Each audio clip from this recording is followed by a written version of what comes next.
اعوذ باللہ من الشیطان الرجیم بسم اللہ الرحمن الرحیم وَإِذْ أَخَذْنَا مِيثَاقَ بَنِي إِسْرَائِيلَ لَا تَعْبُدُونَ إِلَّا اللَّهَ وَبِالْوَالِدَيْنِ إِحْسَانًا وَذِي الْقُرْبَى وَالْيَتَامَى وَالْمَسَاكِينِ وَقُولُوا لِلنَّاسِ حُسْنًا وَأَقِيمُوا الصَّلَاةَ وَآتُوا الزَّكَاةَ ثم تولیتم الا قلیلا منکم وانتم معرضون۔ سورہ بقرہ آیت نمبر 83۔ وَإِذْ أَخَذْنَا، اور یاد کرو جب لیا ہم نے میثاق عہد بنی اسرائیل سے۔ اس عہد میں یہ تھا کہ لا تعبدون، تم لوگ عبادت نہیں کرو گے الا اللہ، مگر صرف اللہ کی۔ وبالوالدین، اور یہ عہد لیا ہم نے ان سے کہ وبالوالدین، اور والدین کے ساتھ احساناً اچھا سلوک کرو۔ وذی القربى، رشتہ داروں کے ساتھ، والیتامى، اور مسکینوں کے ساتھ، یتیموں کے ساتھ، والمساکین، اور مسکینوں کے ساتھ۔ وقولوا، اور ہم نے کہا کہ کرو للناس، لوگوں سے، حسناً اچھی باتیں۔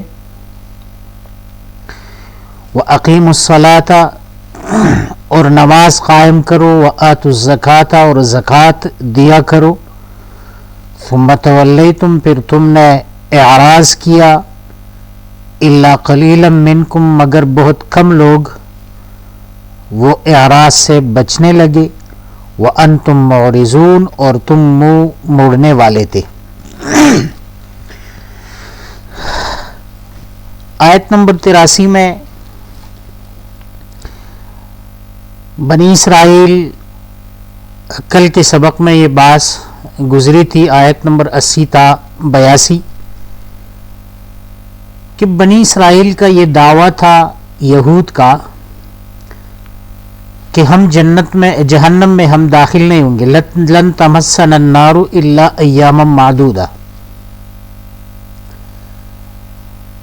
آیت نمبر 82 میں پھر اللہ تعالیٰ نے فرمایا، پہلے تو جہنم میں جانے کا جو سبب اور قاعدہ ذکر کیا کہ بلا من کسب سیئۃ واحاطت بہ خطیئتہ فاولئک اصحاب النار، کہ جو لوگ وہ کفر اور شرک میں مبتلا ہے، وہ دین سے اعراض کرنے میں مبتلا ہے، تو اور اسی حالت میں اس کی موت آ گئی تو وہ جہنم والے ہیں۔ اور پھر فرمایا کہ جو لوگ نیک اعمال کرتے ہیں اور ایمان بھی رکھتے ہیں تو یہ جنت والے ہیں۔ تو اب اس آیت میں ایک تو اس بات کی وضاحت ملتی ہے کہ کل کے کل بنی اسرائیل وہ گمراہ نہیں تھے، بلکہ ان میں کچھ دیندار اور فرمانبردار لوگ بھی تھے، جیسا کہ عبداللہ بن سلام رضی اللہ تعالی عنہ، اور اسی طرح بہت سارے اور لوگ بھی ہیں۔ اور دوسری بات یہاں ذکر یہ کی جاتی ہے کہ بنی اسرائیل کو اشارتاً یہی بات سمجھائی جاتی ہے کہ دراصل اعمال صالحہ جو ایمان کے ساتھ جنت میں داخل ہونے کے لیے ضروری ہے، تو وہ یہ ہے کہ عقائد کا بھی خیال رکھنا ہے، عبادات کا بھی خیال رکھنا ہے، اور اس کے ساتھ ساتھ حقوق العباد کا بھی خیال رکھنا ہے۔ اور تم لوگوں میں ان صفات میں سے کوئی بھی صفت نہیں ہے، لہٰذا تم کیسے یہ کہہ سکتے ہو کہ ہم جہنم میں نہیں جائیں گے، اور اس خوش فہمی میں مبتلا ہو کہ ہمارا ٹھکانہ وہ جنت ہے۔ تو فرمایا وَإِذْ أَخَذْنَا، کہ یاد کرو جب ہم نے وعدہ لیا بنی اسرائیل سے، اور تورات میں یا تو عہد الستو جس کو کہا جاتا ہے، اور سورہ توبہ میں اس کی تفصیل آئے گی کہ تمام انسانیت سے اللہ تعالیٰ نے ایک عہد لیا ہے، یا بنی اسرائیل سے خصوصی طور پر تورات میں یہ معاہدہ اور عہد لیا گیا تھا کہ یہ اعمال تم کرو گے، اور ان پر یہ اعمال لازم کر دیے گئے تھے۔ تو فرمایا کہ بنی اسرائیل سے ہم نے ایک مضبوط عہد لیا تھا، پختہ عہد لیا تھا کہ لا تعبدون الا اللہ، اللہ تعالیٰ کے سوا کسی کی عبادت نہ کرو۔ تو اس میں تمام عقائد کی درستگی آ گئی۔ عبداللہ بن عباس رضی اللہ تعالیٰ عنہ فرماتے ہیں کہ جہاں پر قرآن کریم میں اللہ تعالیٰ کی عبادت کا ذکر ہے تو عبادت سے مراد توحید ہے، تو یہاں پر اللہ تعالیٰ کو ایک ماننا تو عقائد کا تصفیہ ہے کہ شرک نہ کرنا، اور اگر عبادت ہی مراد لیا جائے تو عبادت ہی صرف اللہ تعالیٰ کا حق ہے، کسی اور کی عبادت نہیں کی جا سکتی۔ تو اس میں عقائد کا ذکر آیا کہ اپنی عقائد کو درست کرو۔ وبالوالدین احسانا، اس سے حقوق العباد شروع ہوتے ہیں، اور اللہ تعالیٰ کی عبادت کے بعد والدین کے ساتھ اچھے سلوک کا ذکر کیا، حالانکہ اگلا جو لفظ ہے ذی القربا، رشتہ دار، تو والدین بھی رشتہ دار میں شامل ہے، لیکن ان کو الگ ذکر کیا گیا۔ تو امام رازی رحمہ اللہ ذکر فرماتے ہیں کہ اللہ تعالیٰ کی عبادت کے بعد والدین کا تذکرہ، اس کی کئی وجوہات ہو سکتی ہے۔ ایک وجہ تو یہ ہے کہ دنیا میں انسان کی پیدائش یہ حقیقی طور پر اللہ تبارک و تعالی کی قدرت سے ہوتا ہے، لیکن اسباب کے اعتبار سے اور دنیا میں ظاہری وجود کے اعتبار سے والدین بھی ایک سبب بنتے ہیں۔ تو اسی وجہ سے اللہ تعالیٰ کی عبادت کے بعد، اللہ تعالیٰ کے حق کے بعد، تمام انسانوں میں سب سے پہلا حق جو انسان پر لازم ہوتا ہے وہ والدین کا ہے۔ اور یہی وجہ ہے کہ قرآن کریم میں ایک اور جگہ اللہ تبارک و تعالی ارشاد فرماتے ہیں انشکر لی ولوالدیک، میرا شکر ادا کرو اور اپنے والدین کا شکریہ ادا کرو۔ تو اللہ تعالی انسان پر نعمتوں کی جو برسات ہے، نعمتوں کی جو بارش انسان پر ہو رہی ہے، تو ظاہری طور پر یہی نعمتوں سے مستفید ہونا یہ والدین کی بدولت ہے۔ تو اسی وجہ سے اللہ تعالیٰ نے اپنی شکر کے بعد والدین کی شکریہ ادا کرنے کا حکم دیا۔ یہاں یہ بات عربی گرامر کے اعتبار سے ضروری ہے کہ یہ لفظ احساناً یہ مفعول مطلق ہے، اور اس کا اصل فعل یہ محذوف ہے، وَأَحْسِنُوا بِالْوَالِدَيْنِ احساناً، اور اچھا سلوک کرو اپنے والدین سے، احساناً اچھا سلوک کرنا۔ تو مفعول مطلق یہ تاکید کے لیے واقع ہوتا ہے، تو یہاں پر بھی والدین کے ساتھ اچھی سلوک اور نیک رویے کا تاکیدی حکم دیا جا رہا ہے کہ بہرحال والدین کے ساتھ اچھا سلوک کرنا۔ اور یہ بنی اسرائیل میں وہاں پر بات آئے گی وَلَا تَقُلْ لَهُمَا أُفٍّ وَلَا تَنْهَرْهُمَا، کہ والدین کے سامنے ایک ایسا کلمہ بھی کہنا یہ مناسب نہیں ہے جس سے والدین کی تکلیف بڑھتی ہو۔ دوسرے نمبر پہ فرمایا وذی القربا، قربا یہ فعلا کے وزن پر قرابت ان سے ماخوذ ہے، اور قرابت ان کے معنی ہے رشتہ داری۔ تو جو رشتہ دار ہے چاہے وہ وارث ہے یا وارث نہیں ہے، ان کے ساتھ اچھا سلوک کرنا، اور اپنے رشتہ دار کے ساتھ اچھا سلوک کرنا یہ دراصل دو نیکیوں کا مجموعہ ہے۔ ایک تو حقوق العباد بھی ہے، لیکن ساتھ ساتھ رشتہ داری پالنا بھی ہے. اور یہود کی ایک خرابی جو پہلے اسباق میں ذکر کی گئی تھی، وَيَقْطَعُونَ مَا أَمَرَ اللَّهُ بِهِ أَن يُوصَلَ وَيُفْسِدُونَ فِي الْأَرْضِ، تو وہاں پر یہ تفصیل ذکر کی گئی تھی کہ یہاں پر اللہ تعالیٰ نے جو حکم دیا ہے ان کے اس کے پیوست کرنے کا اور پالنے کا، تو وہ رشتہ داری ہے. تو ذی القربہ، رشتہ داروں کے ساتھ اچھی سلوک کا حکم ہم نے بنی اسرائیل سے یہ وعدہ لیا تھا کہ تم کرو گے. اور تیسرے نمبر پہ ہے والیتامہ. لفظ یتامہ یہ یتیمن کو کہا جاتا ہے، اور یتیم لغوی اعتبار سے منفرد اور اکیلے کو کہا جاتا ہے. درتن یتیمتن کہا جاتا ہے وہ قیمتی لال یا جوہر جس کا کوئی مثال نہ ہو. انسانوں میں یتیم وہ شخص کہلاتا ہے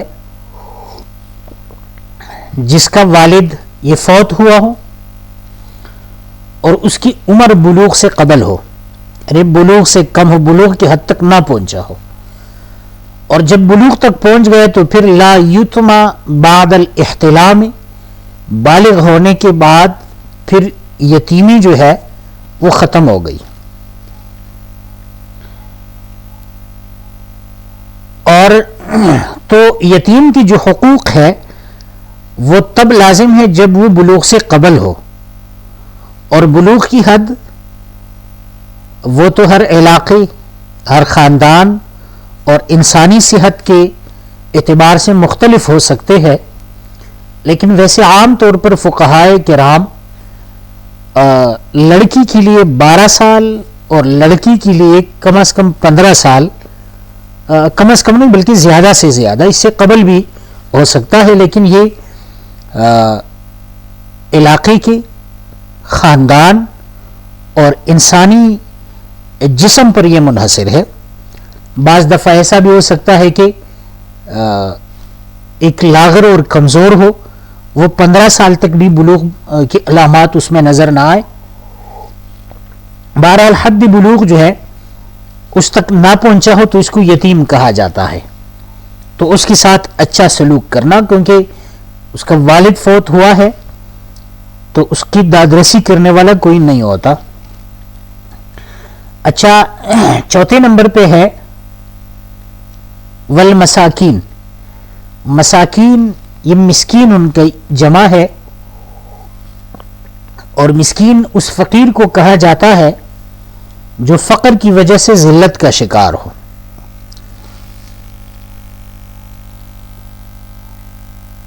وَقُولُوا لِلنَّاسِ حُسْنًا، تو مسکین وہ ہے جس کے پاس دنیاوی رہنے سہنے کے لیے سہولیات نہ ہو.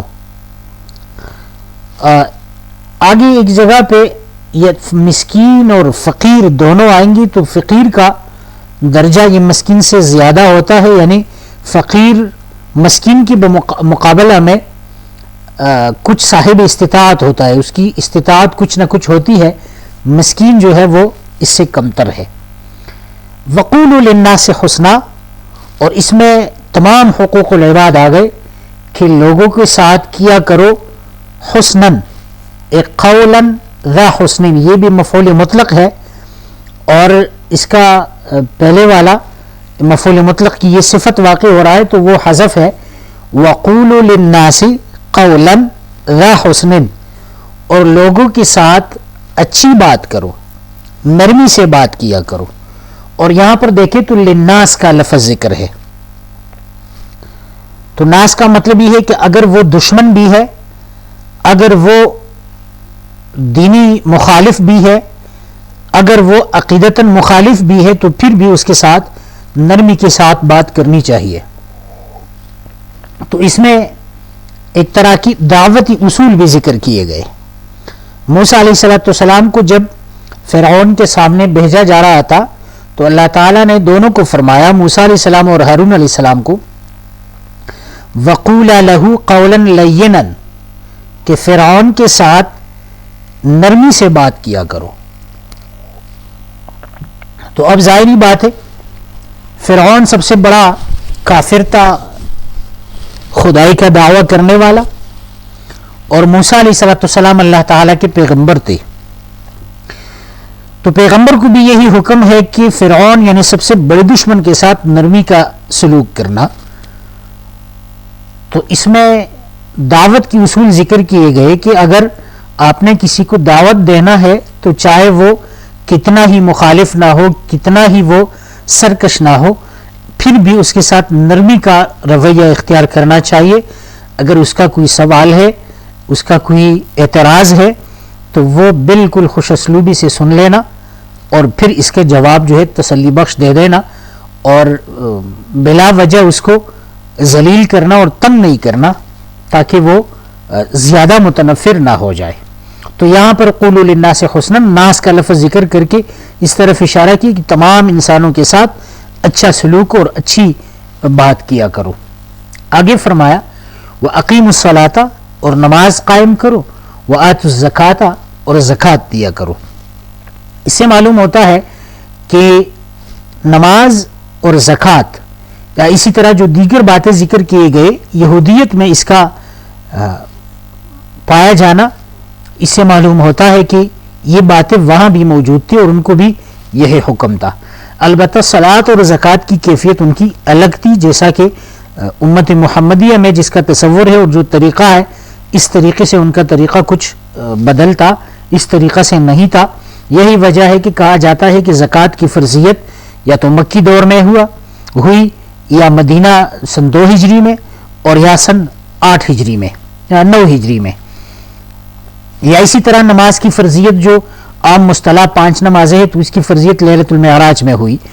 تو اس سے پہلی بھی نماز اور زکوٰۃ کی تصور موجود تھا، لیکن بنی اسرائیل پر جس طرح یہ احکام لازم تھے تو اس کی کیفیت الگ تھی اور امت محمدیہ کی کیفیت الگ ہے.